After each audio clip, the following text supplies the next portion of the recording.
Today is a special and unique situation. I myself am a social worker. I am also the daughter of my psychotherapist mum, Janine Barelds. Her work has inspired me to work with others and help them achieve their best. I am curious to chat with my mum over a cup of tea and a podcast. I have some questions for her about her work, but also hope to go with the flow.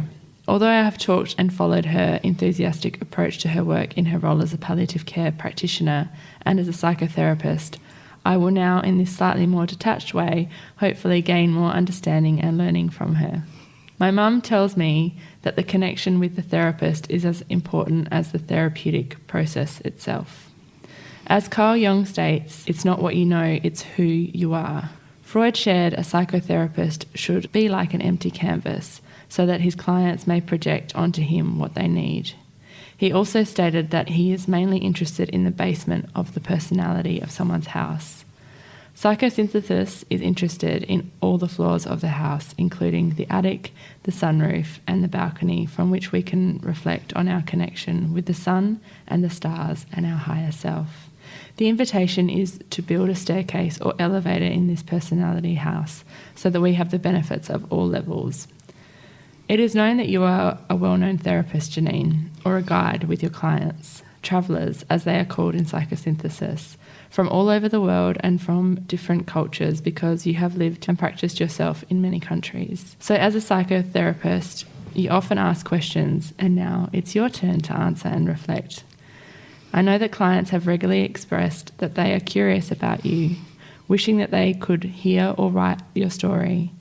And now, as a 66-year-old woman, you have much wisdom to offer. It's a privilege to learn and share more about your practice. So let's start with some questions. Tell me, what inspired you to study and train in the area of psychology and psychosynthesis? I think I was inspired from the heart, really. I don't think I had a role model in my nearest environment, although my mother was a very caring and nurturing sort of person. And I think she, due to her circumstances, could not practice as a teacher or as a nurse. That was her desire. So it was coming from within, I have to say, the feeling of wanting to assist others. And that's only increased over the years as I've seen more suffering and I've felt a strengthening in myself to deal with that suffering.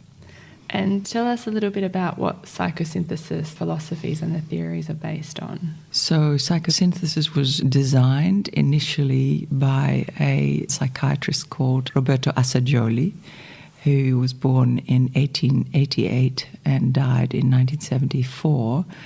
And he lived in the time of Jung and Freud, like so many gifted people like Rudolf Steiner and Montessori. There were a lot of those very visionary people around at that time. And he was inspired by a lot of the more eclectic theosophical type notions of the world. He was a Jewish person, but he was definitely interested in the more, I guess, spiritual aspects of life, not necessarily religion, but spiritual things in life. And he felt perhaps a little frustrated or stilted by the limited notions that Freud had about people being driven by sexual desire or survival. He felt there were other levels in a person. And that particular way of looking at people fits very well with my own spiritual search. I've traveled extensively, as you know, in India and Nepal and overland in the late 70s and was really struck by the variety of religions and their expressions and their cultural rituals. And yet they're all having the same basic concept of love, which actually, if you think about that, doesn't get much of a look in our regular work, because we don't say, oh, that patient has a lot of love or that patient is very loving towards their neighbor. That doesn't end up in the case notes.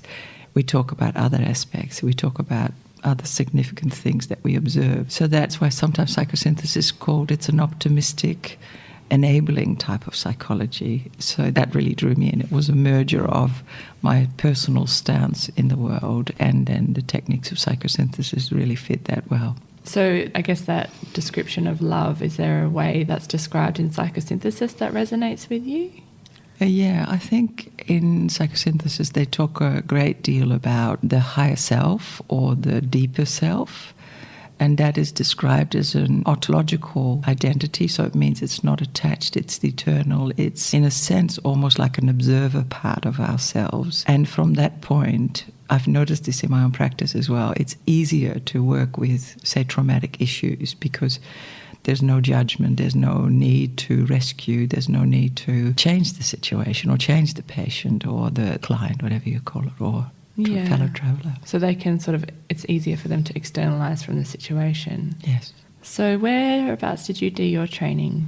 I was in my late 30s when I started studying psychosynthesis. I lived in Holland, and they had an international college there that affiliated with people in Sweden and Spain and Belgium, and I did my training with that college. And initially I had some reservations because I thought it would be a bit airy-fairy, and I'm really quite a practical person. Maybe as a nurse you become very kind of grounded in day-to-day reality, and that was certainly one of my desires, that I really wanted it to be practical and not all this sort of sitting in meditation and visualizing. And so the college had also as a combination the Gestalt therapy, which is a very grounded, quite almost confrontational type of working. So that was a perfect combination for me to work with that. I did 3 years of studies with them, and it was an amazing, eclectic group of people from all over the world that came there, and really wise, authentic trainers as well. That I still at times think, oh, what would Daniel say about this or whatever. So it felt really inspired by the trainers that I had. So it only confirmed that I'd made the right decision to come and study there. And are you still connected with any of those trainers or people that you went to school with? Yeah, I know still some people, and when I went last year to Italy to the house that Roberto Assagioli lived in, he's donated that to the Psychosynthesis Institute.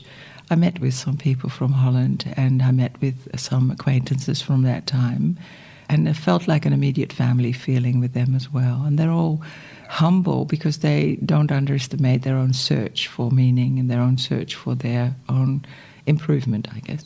So it's like everyone's a part of it. So it takes, I guess, the ego out of the relationship between a therapist and the client. Yeah, true. And it's actually the same with Gestalt therapy. The founder was Fritz Perls, and his favorite saying was, the point where the meeting of the client's resistance and the therapist resistance is the point of great transformation. So push through.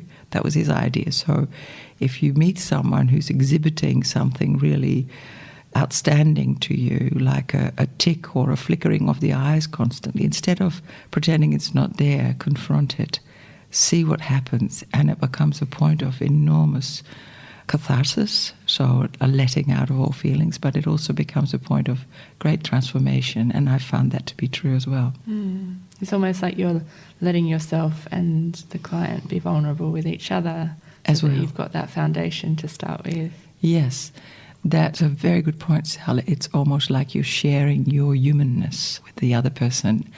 In that, that vulnerability or that searching that can occur, enormous bonds. You see that too when you see little elephants or I saw some white lions being born recently on television, and I thought, immediately you just feel this incredible love where you want to hold them.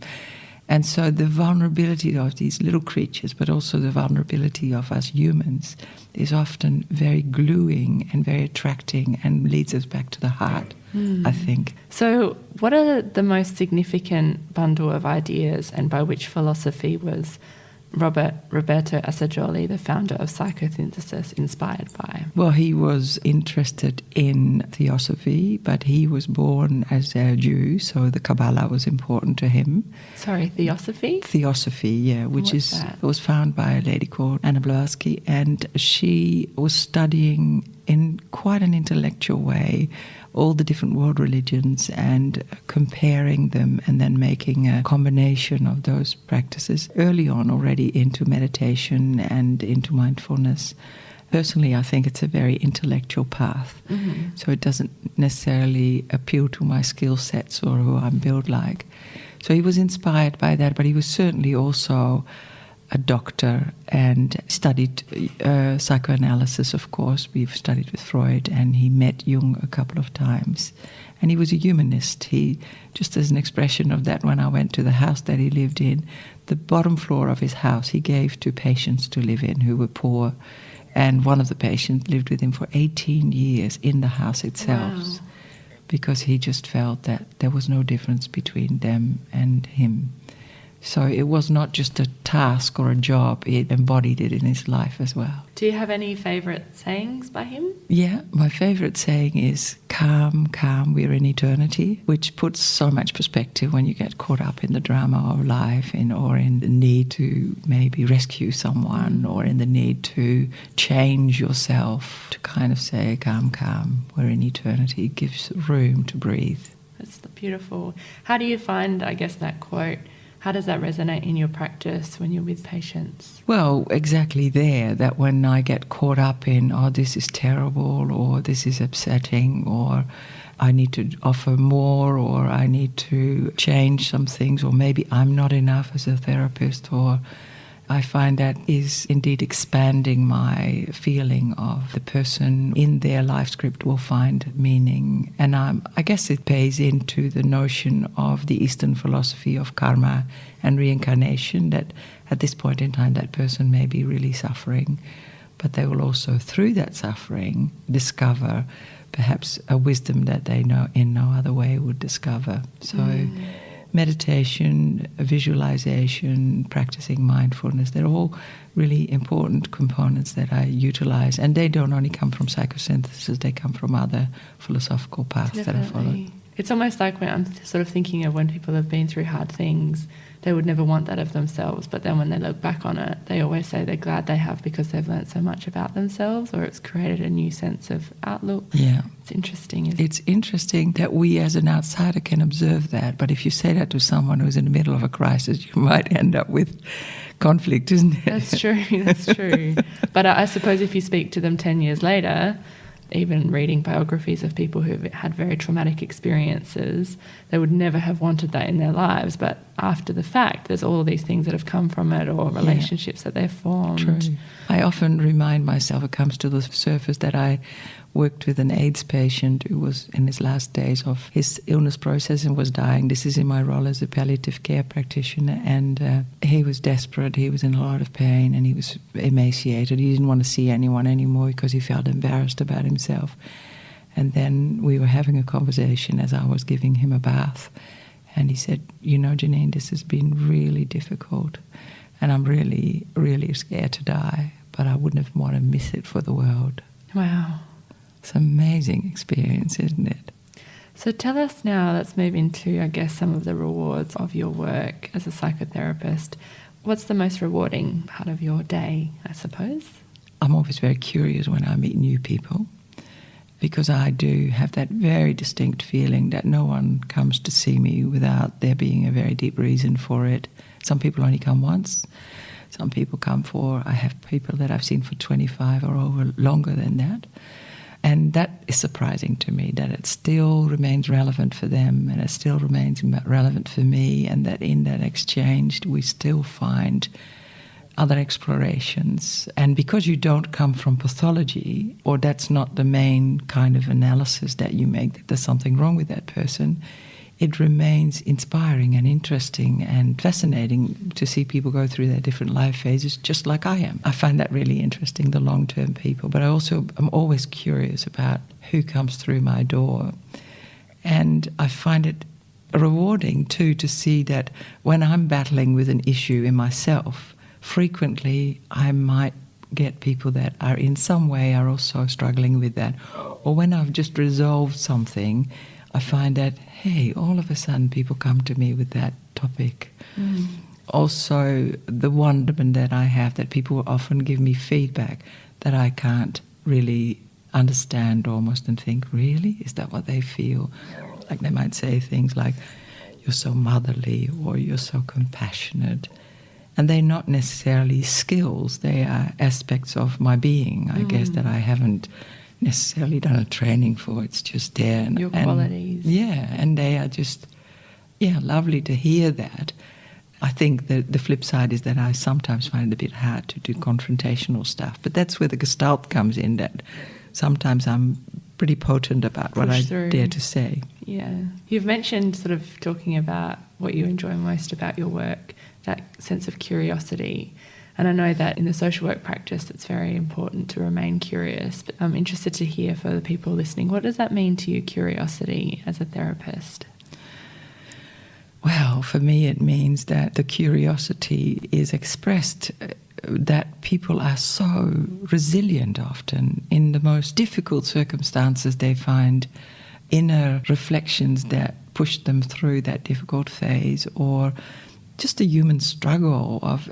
And I feel very fortunate with my life now. You know, I couldn't see that at the time. It's only in retrospect that you can join the dots. But I was a midwife once, so I saw people being born, a magical moment in life. I've seen many people die and have been part of that journey. Our human ability to work with challenges or to figure out strategies to deal with the most difficult things. And my thoughts go to people who have had someone in their family who've had suicide. So how do you make meaning out of that experience? How do you overcome that guilt, that question why?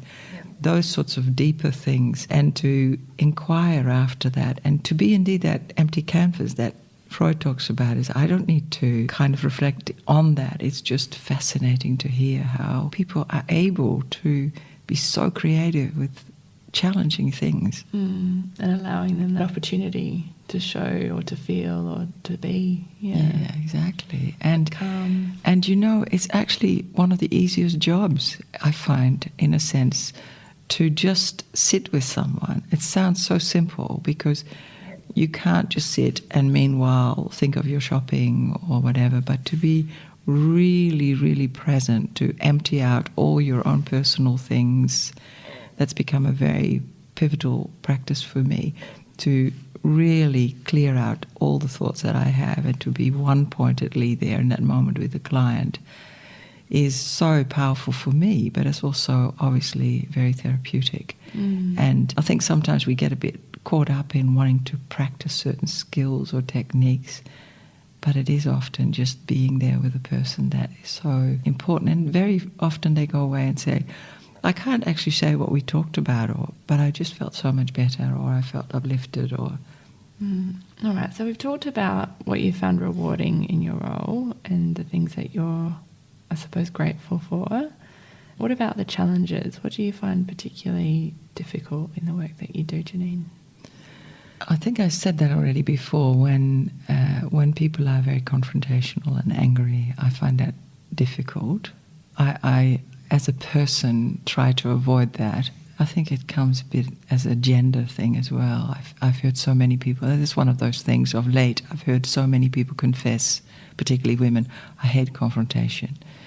So I find that hard when people are confrontational and angry, and I find it hard also to see that it is their process. It's not necessarily against me.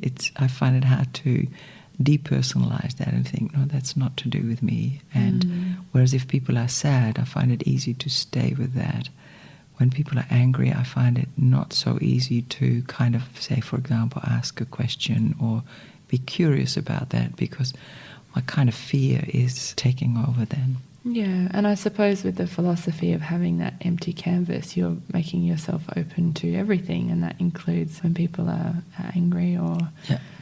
Yeah, I can imagine that would be very difficult. Yeah, but I guess over the years also, that notion that it is that person's journey and it's not necessarily a reflection on me, I've become stronger at that. I've really put work into that as well, because it is... Otherwise, what we attract is only people that we can feel positive and pleasing with, and that's not necessarily transformational. Sometimes through the anger, people do discover enormous amounts of... And of recent years, I've had severe anger against one person in my life, and it's been a major teaching for me. So much learning about, setting boundaries and being defensive about self and not taking shit from others, basically. Yeah. You know? Yeah. So anger should not be seen as a negative only. It has lots of good qualities, protectiveness. But, it's not naturally my strength. And I guess having gone through that yourself and realising the resilience that you've created, that probably makes it easier when you see others in that state to sort of walk alongside them and maintain your curiosity. Yeah, for sure. So is there a central, I guess, or a strong theme in your work? Yeah, I work with a very broad lot of topics. I work with families, I work with children, and the central kind of philosophy or theme there is that the healing will come. There's a kind of an optimistic belief that people will find their healing and that I'll be part of that, and I feel a gratitude for that. And I have confidence about that now, that I can, even if it's only once, be helpful with that.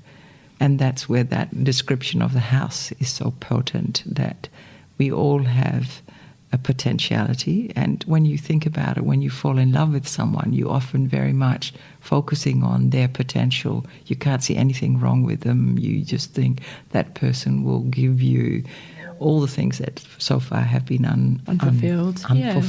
So that people reaching their potential is ultimately people creating self-love, and not love as in a narcissistic, egotistical way, but love as in an appreciation of their deeper self.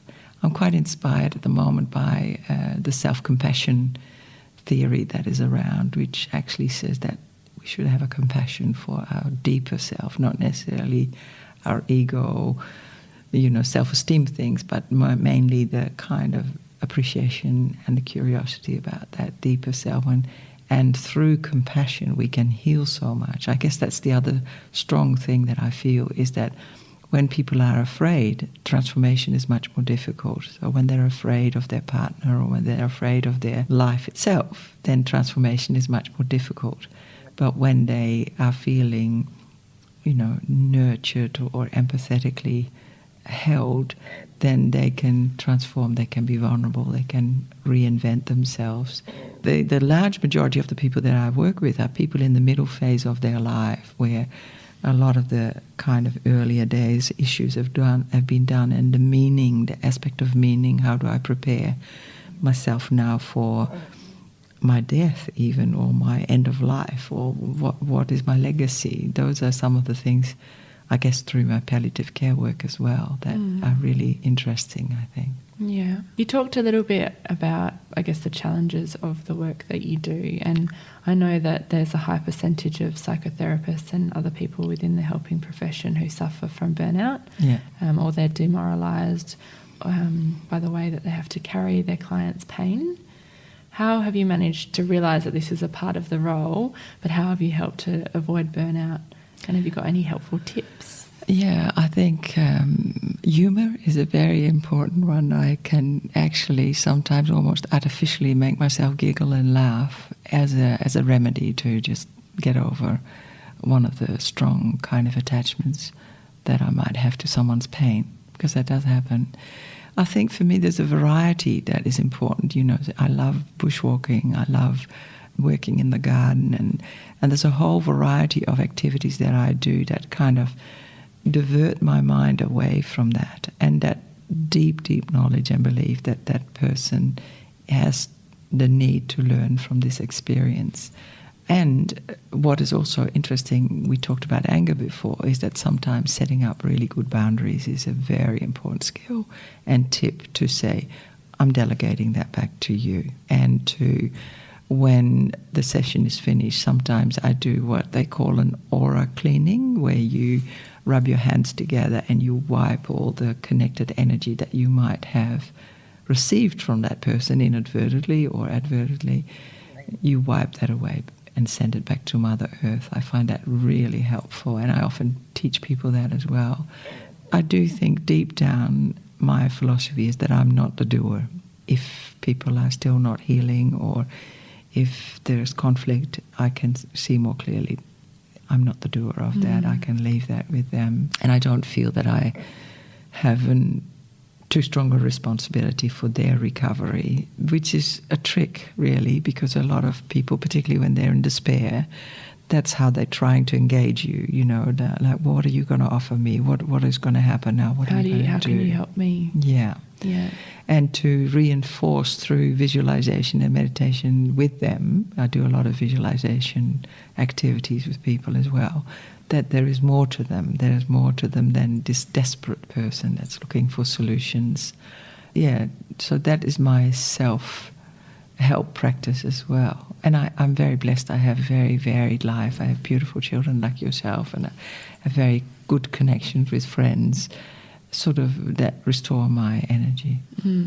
It's interesting. I think that's something common. I know that from sort of people that I work with, that finishing a day or having after a hard session, a way to look after yourself is by doing what you talked about. Some people will have a shower or change their clothes, or it's almost like you need to mentally shift out of that focus to be able to look after yourself. Yeah, exactly. Do you have anything that you do before a session or before you start a day of psychosynthesis? Yes, I do actually always have a bit of a grounding practice. I'm now very fortunate. I work from home, and as you know, we have a beautiful, tranquil setting with lots of trees and a big national park in front of us. And I look through that window, and sometimes I have an open eye meditation, or I have a closed eye meditation, and I send in that meditation love and light and ask for some assistance to be able to be present with the person. So, and there's preparation that goes into it. And sometimes I have an intuition, that person is going to come with that topic. I need to read up on that. That person wants to make an advanced directive for the end of their life. I need to look up on that.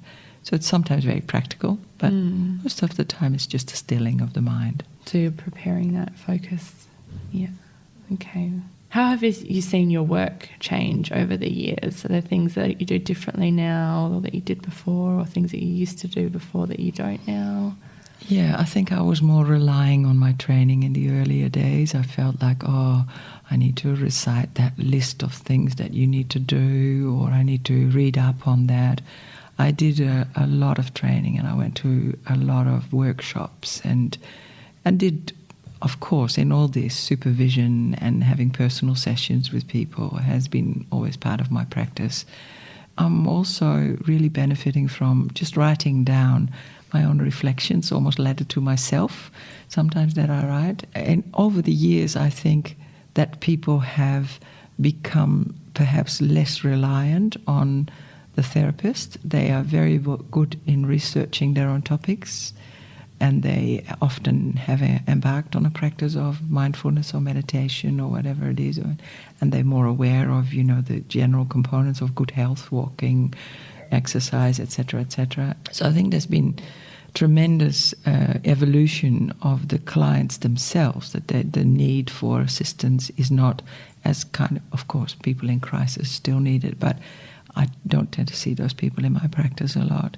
But overall, I think people are very well aware. They're very well equipped to research things. Saying that, though, it doesn't mean that they can do without that personal connection with someone. I think sometimes there's been a bit of an illusionary notion that if you read that self-help book, from there onwards you always be able to be assertive, or from there on you be able to practice things. I don't think that's true. That's an intellectual exercise. I think what needs to happen for people is they need to tune into their heart as well. So it's a heart, body, mind, spiritual experience for them. And I think it's difficult to do that on your own. I think it's difficult because you can kid yourself so easily that you think, I got this figured, and then life throws as a crisis, and we realize that we're not equipped at all to deal with that. So, and also as a therapist, I see that people are more choosy about who they want to work with, and so they're much more clear about their criteria, what they want from a therapist. They research it really well. They look at websites and so forth before they come. I think that the other part that is missing for quite a lot of people is that they don't have elders or wise people in their general life. So whereas they might have had a really wise neighbour before, we've become all a bit insular and compartmentalised in our lives. That loss of community, definitely. Indeed, and that's such a healing factor. So for people to be linked up with any type of community is so healing. It never should be underestimated. And for that matter too, I'm linked up with a couple of enormously important groups for me that have become family. As a migrant, I think you need that as well. I came to this country, as you know, from Europe. So I think that shift is interesting and exciting and very notable. You know, that people sometimes, I see that a lot, that particularly younger people think, yeah, I understand that. But understanding and knowing and feeling and integrating that is quite a different process. So I still think there's always going to be a need for a therapist. So you've touched on it a little bit just now. You were talking earlier about working with clients that are older or starting to think about what they leave behind or what their meaning is for their life. What sort of things do you notice when you work with younger people? Yeah, I think younger people have a lot of dynamic things happening to them. You know, there's a lot of influences, and in a sense, sometimes it may feel that they don't have a stable kernel of strength within themselves. They're taken by a notion of someone else giving them feedback, or they're taken by things at work or whatever. So there's a kind of, there's a positive and a negative, of course, isn't it? There's an ability to change and be flexible, but there's also at times a risk of depression and feeling self-loathing and negativity about themselves. I think younger people are often much more creative in what they want to take on as, I'll try that. So it's far more dynamic in working with them, and they're more risk-taking, and they'll do a silly exercise or something like that. And I do think that they seem to be more focused on how they can themselves as a person manifest themselves in the world. That's really important to them. How can I be relevant? How can I, not only financially, but in lots of ways, how can I make a difference? That's there for an older person as well, but more with what do I leave behind, whereas for a younger person that still needs to happen. How do I create that? Yeah, and I guess the other thing that younger people struggle more with is their attachment figures, so that maybe their mother, father, or whatever it might be, that they have kind of aspects of that they're still ill at ease with. And I work a lot with people with family conflict for that reason as well, because the conflict is often internalized as well. They might have had a really aggressive father, but they've become aggressive towards themselves as well. So that's really interesting to work with people and say, so how's this in you? Or where do you see that coming back? It's very interesting when people make that penny-dropping discovery. Hey, that's how I do it. Yeah. So I can see you thinking lots about yourself as well, isn't it? Yeah, it's interesting. I think I'm also thinking about the work that I do, and you know, attachments. We know for children and young people how important attachments to a caregiver is, and that they need to have a primary attachment in order to be able to thrive, and that isolation is toxic to all humans. So I guess I'm reflecting on my own work as well, and in the impact of some of the things that you're saying. It's very powerful, Mum. Yeah, thank you.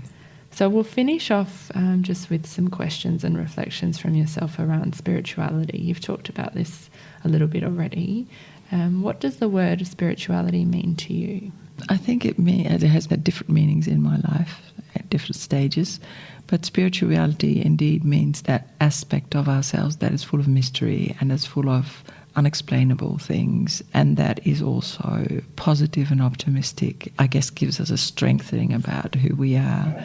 And the rituals that I do, quite a few rituals with people as well, or the meditations that I do with people allude to that. They're very practical for me, that sometimes you might have a visualization that's almost more powerful than your real life.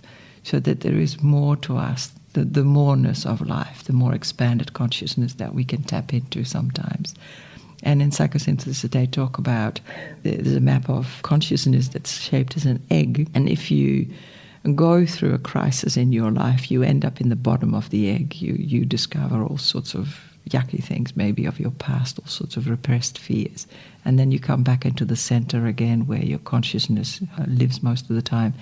And then frequently people have a loop through the higher aspects of their lives. So they all of a sudden have a sense of wonderment, or they see nature different, or they have an inkling about something miraculous that has happened to them. So that to me is part of the spirituality as well, that we have components that we don't know till we've been squeezed with a crisis. And then that, I guess, the aspect of the higher self, as they talk in psychosynthesis, is like a little star that's on the top of the egg that actually reminds us of those higher aspects of us, that eternity aspect again. So through meditation, you strengthen that in yourself as well, and yet also come back to the here and now and that sense of self that is in the core of, it's almost like the yolk of the egg. That's how I see it.